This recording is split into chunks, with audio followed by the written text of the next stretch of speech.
ఎవరన్నా వాళ్ళకి నాకు డిఫరెన్స్ ఆఫ్ ఒపీనియన్ ఉంటే దూరంగా ఉంటాను. హలో అంటే హలో బాగున్నారా అంతవరకే, అంతే తప్ప నాకు శత్రువులు అనేవాళ్ళు ఉండరు. అందుకని బహుశా అది అజాత శత్రువు అని ఉంటారు.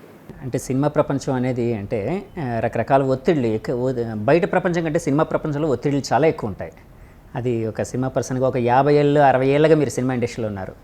కానీ ఎవరితో ఎలాంటి వివాదాలు పెట్టుకోకుండా ఒక అజాత శత్రువు అనే ఒక బాధ్యతని మోయడం ఎలా సాధ్యపడింది? ఇదేనా? అంటే మొదటి నుంచి కూడా నేను చాలా క్వైట్ పర్సన్ అండి. మా ఊర్లో ఉన్నప్పుడు కానీ, నా చిన్నప్పుడు కానీ, నా గొడవేదో నా పని చూసుకోవడం, తెలిసిన అందరితో చక్కగా నవ్వుతూ పలకరించడం, అంతే తప్ప ఒకళ్ళొకళ్ళు పోట్లాడుకోవటం, తన్నుకోవటం, తిట్టుకోవటం, లేకపోతే వాళ్ళ మీద వీళ్ళకి చెప్పడం, వీళ్ళ మీద వాళ్ళకి చెప్పడం, ఇవి అసలు ఉండవు. సో నా పని ఏదో నేను చూసుకుంటాను, నాతో బాగున్న వాళ్ళందరితో బాగుంటాను.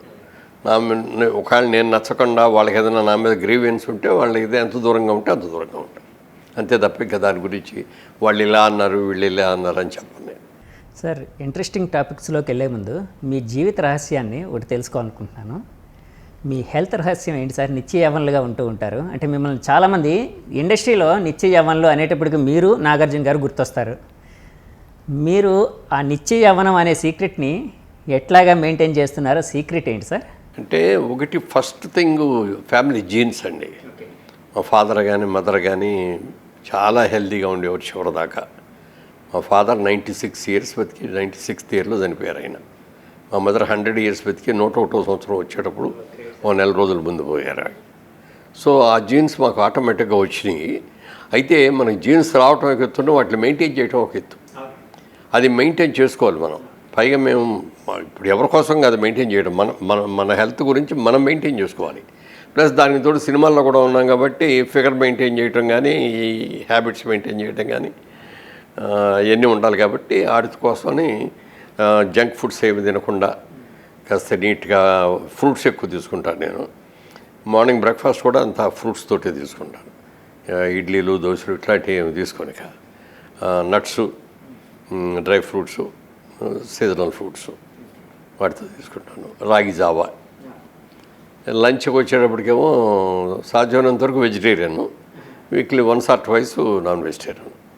నైట్ టైంకి వచ్చేటప్పటికి పుల్కాను విత్ వెజిటబుల్ కర్రీ, గ్లాస్ మజ్జిగ. సో ఇది ఇంటర్వ్యూ చూసిన వాళ్ళందరూ ఈ డైట్ ఫాలో అయ్యి మీలాగా నిత్య యవ్వనులుగా ముందుకు వెళ్తారండి. ఎందుకంటే మిమ్మల్ని చూస్తే అసలు ఏ మార్పు లేదు సార్. ఈ మధ్య వైట్ హెయిర్ ఒకటే మారింది, అదొకటే. సార్, ఎక్కడో విన్నాను లేకపోతే చూసినట్టున్నాను, గడ్డం పెంచడానికి ఏదో ఒక రీజన్ ఉందని ఎక్కడో మీరు చెప్పినట్టు గుర్తు. ఏంటి సార్ అది? అది నేను మధ్యలో 10 years పొలిటికల్గా ఉండటం మూలంగా సినిమాకి దూరం అయిపోయాను నేను. ఎందుకంటే ఆ డేట్స్కి వీటికి కుదరదు. ఢిల్లీలో ఉండాల్సి వస్తుంది, రాజమండ్రిలో ఉండాల్సి వస్తుంది, మధ్య మధ్యలో విజయవాడ వెళ్ళాల్సి వస్తూ ఉన్నది. ఇంకా మాకు వేరే క్యాంపులు కూడా ఉంటాయి ఎంపీలకి. వీటి మూలంగా మనం సినిమాల్లో పెట్టుకుంటే డేట్లు వీటిలు ఎన్ని ప్రాబ్లం వస్తాయని చెప్పి ఇక వాటికి దూరంగానే ఉన్నా. ఏదన్నా వర్క్ మొదలు పెడితే ఆ వర్క్లో సిన్సియర్గా ఉండి బాగా కష్టపడి పని చేస్తాను. అంటే నా మొదటి నుంచి కూడా నా పాలసీ ఏంటంటే ఏ పని చేసినా అది కష్టపడి ఇష్టపడి చేయాలి. ఇష్టం లేకుండా చేస్తే దానికి విలువ ఉండదు. అందుకని మనం ఎంత చిన్న ఉద్యోగం చేస్తున్నా సరే దాన్ని ఇష్టపడాలి. అట్లా ఇష్టపడి కష్టపడి చేస్తే ఎక్కడైనా విజయాన్ని సాధించడానికి మనకు అవకాశం ఉంటుంది. అందుకని అలా ఉండటం మూలంగా ఇలాంటి ప్రాబ్లమ్స్ లేకుండా ఉండగలిగాం. అంటే గడ్డం పెంచడానికి అది ఆ గ్యాప్ తర్వాత చిరంజీవి గారు ఒక రోజున అడిగారు, ఇట్లా మేము గాడ్ ఫాదర్ సినిమా తీస్తున్నాము, గాడ్ ఫాదర్లో ఒక క్యారెక్టర్ ఉంది, మా డైరెక్టర్ గారు మిమ్మల్ని చూడలేదు, రైటర్ మోహన్ గారు అబ్బాయి రాజామోహన్ ఏదో ఉంది, ఆయన ఒకసారి చూస్తారు, మీ ఫోటోలు పంపిస్తారా అన్నాడు. పంపిస్తానండి. పంపించేటప్పుడు ఆయన అన్నాడు, మీరు అప్పుడు లాస్ట్ టైము మీ ఫాదర్ పోయినప్పుడు కొన్నాళ్ళు వైట్ హెయిర్తో ఉన్నారు మీరు, ఆ ఫోటో ఉంటే పంపించండి అన్నాడు. ఆ ఫోటో తీసి అది పంపించాను. డైరెక్టర్ చూడగానే ఈ గెటప్ కావాలి నాకు అన్నాడు.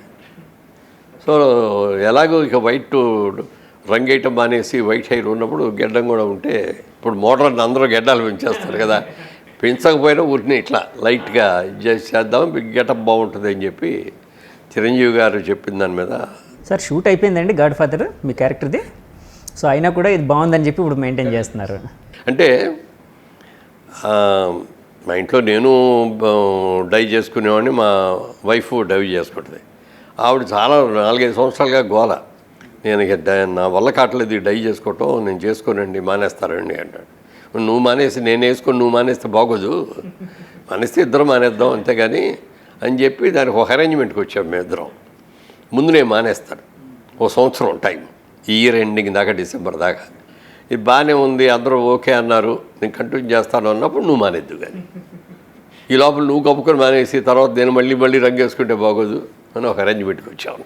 మీరు అంటే సినిమా ఇండస్ట్రీలో ఆల్మోస్ట్ 60 ఏళ్ళు కదా సార్, 6 దశాబ్దాలు, 50. అదే 5 దశాబ్దాలు దాటి 6వ దశాబ్దానికి దగ్గరలో ఉన్నారు. ఆల్మోస్ట్ 55 ఇయర్స్ కదండి జర్నీ, 50 ఏళ్ళ జర్నీ. సో మీరు అంటే మొదట్లో సినిమా ఇండస్ట్రీకి రాకముందు నాటకాలు ఆడేవారు కదండి, నాటకాలు. సో నాటకాల మీద అంటే మీకు ఒక ప్యాషన్ కలగడానికి, ఆడాలి నాటకాల్లో యాక్ట్ చేయాలి అని అనిపించడానికి ప్రేరణ ఏదైనా ఉందండి అప్పట్లో? ప్రేరణ అంటే యాక్చువల్గా ఏమైందంటే నాకు చిన్నప్పటి నుంచి కూడా బిజినెస్ మ్యాన్ అవ్వాలనేది నా కోరిక అండి, మొదటి నుంచి కూడా. అంటే మా కజిన్స్, మా ఫాదర్ బ్రదర్సు, లేకపోతే మా మేనమామలు, వీళ్ళందరూ కూడా బిజినెస్లో ఉన్నారు. అందుకని చిన్నప్పటి నుంచి నేను ఒక బిజినెస్ మ్యాన్ అవ్వాలనేది నా కోరిక. దాని మూలంగా చదువు సరిగ్గా వంట పట్ల, ఎస్ఎల్సి ఆ రోజుల్లో ఎస్ఎస్ఎల్సి అని ఉండేది, అది ఫెయిల్ అయ్యాను. తర్వాత ఇంటర్మీడియట్ 2 సార్లు ఫెయిల్ అయ్యాను. ఇక లాభం లేదు మనకి, ఇది వంట పట్టదు ఇది అంటే కాన్సన్ట్రేషన్ చేయలేకపోతున్నా. చాలా శ్రద్ధగానే చదివేవాడిని, గుర్తుండవు అట్లా ఏదో కానీ ఇక మొత్తం అది మానేసాం. ఇక ఉద్యోగం చేద్దామంటేనేమో డిగ్రీ లేదు, వ్యాపారం చేద్దామంటేనేమో అప్పటికి మా ఇంట్లో 2 ఆడపిల్లలకి పెళ్ళిళ్ళు అయ్యేటప్పటికి ఫైనాన్స్గా డబ్బులు లేకుండా అయిపోయినాయి. ఆ టైంలో చెన్నైలో ఆంధ్ర క్లబ్ అని ఉంది. ఆంధ్ర క్లబ్లో నాటకాల పోటీలు పెట్టారు. ఆ నాటకాల పోటీలకి పాల్గొమని అందరికీ లెటర్స్ రాశారు, న్యూస్లో వచ్చింది. సరే పని ఏం లేదు కదా మాకు, నాతో పాటు డిగ్రీ పూర్తి ఉద్యోగాలు లేకుండా వాళ్ళు 5-6 ఖాళీగా ఉన్నాం. సరదాగా మనమే ఒక నాటకం వేయచ్చు కదా, అంతకుముందు ఎప్పుడు మేము నాటకాలు కూడా వేయలే, మాకు అసలు తెలియదు అది అని ఒక ప్లేలెట్ పోలీస్ అని ఒక నాటిక తయారు చేశాం. దాంట్లో ఆ పోలీస్ క్యారెక్టర్, మెయిన్ క్యారెక్టర్ నేను చేశాను. అంటే నా దేశంలో అన్నగారు ఎన్టీఆర్ గారు, ఇందులో మీరు. ఓకే. సో అది చేసి రిహార్సల్ చేసాం. స్కూటీ చూడటానికి వచ్చారు జడ్జెస్. కేవీఎస్ శర్మ గారు అని ఉండేవారు, ఇదివరకు యాక్టర్, సీనియర్ మోస్ట్ యాక్టర్. ఆయన కలిసి వచ్చారు. వచ్చి చూసారు, వేసి చూపించాం మేము. చూసిన తర్వాత ఏమండి ఎలా ఉంది, మరి సెలెక్ట్ చేస్తారా అన్నాం. అంటే ఒక నవ్వి చేయట్లేదు, ఇది సబ్జెక్టు బాగుంది కానీ మీరు ఎవరు పెర్ఫార్మెన్స్ బాగాలేదు అని చెప్పి సెలెక్ట్ చేయాలి. డిసప్పాయింట్ అయ్యాం ఆటోమేటిక్ కదా. అప్పుడు డైరెక్టర్ రామినేడి గారును చటర్జీ గారని వాళ్ళు ఇది కండక్ట్ చేసేవారు అన్నమాట. వాళ్ళు మాకు లెటర్ రాశారు. వాళ్ళిద్దరిది మా ఊరే, ఎరువుడి దగ్గర చాటపర్రు అని మాది, మేమందరం ఒక విలేజ్. చాటమర్రు సార్, చాటపర్రు అండి. చాటపర్రు. విజయబాపిరెడ్డి గారు మేమందరం కూడా అక్కడి నుంచి వచ్చిన వాళ్ళమే. ఓకే. విజయబాపిరెడ్డి గారిది మీ ఊరే సార్? సరే, ఆయన ఏం చేశారంటే, మేము మీ నాటకం సెలెక్ట్ చేయలేదని మీరు డిసప్పాయింట్ అవ్వద్దు, మీకు వీలైతే రండి ఇక్కడ చూద్దరు కానీ మేము నాటకాలు ఎలాంటివి సెలెక్ట్ చేసాము అని. సరదాగా పని లేదు, వెళ్దామని అందరం అనుకున్నాం. వెళ్ళి చూసాం. ఆ 1 వారం రోజులు జరిగినాయి పోటీలు. ఆ 1 వారం రోజుల్లో వాళ్ళు చేసిన నాటకాలు చూస్తే, వాళ్ళ పెర్ఫార్మెన్స్ చూస్తే అబ్బా అనిపించింది అనమాట. వాళ్ళతో పోల్చుకుంటే మేము నథింగ్, అంత బాగా చేశారు వాళ్ళు. అప్పుడు దాని మీద ఒక ఇంట్రెస్ట్, ఇంకా ఉద్యోగం ఇది లేదు కదా, అప్పటికి వ్యాపారం లేదు, ఉద్యోగం లేదు. అందుకని మెల్లగా నాటకాలు మొదలుపెట్టాం. ఆ నాటకాలు మొదలుపెట్టిన టైంలో ఒక ఆఫర్ వచ్చింది నాకు. విజయవాడలో కిసాన్ ఇంజనీరింగ్ కంపెనీ అని ఒక కంపెనీ, దానికి బ్రాంచ్ పెడుతున్నాం మేము, దాంట్లో మీరు వర్కింగ్ పార్ట్నర్గా చేరతారా అన్నారు. అంటే చేరతాను. నెలకు 100 రూపాయలు జీతం, 15 పైసలు లాభంలో వాటా. మంచి ఆఫర్ అండి. వెంటనే దాంట్లో జాయిన్ అయిపోయాను. కానీ అప్పటికే నాటకాలు సగంలో ఉన్నాయి.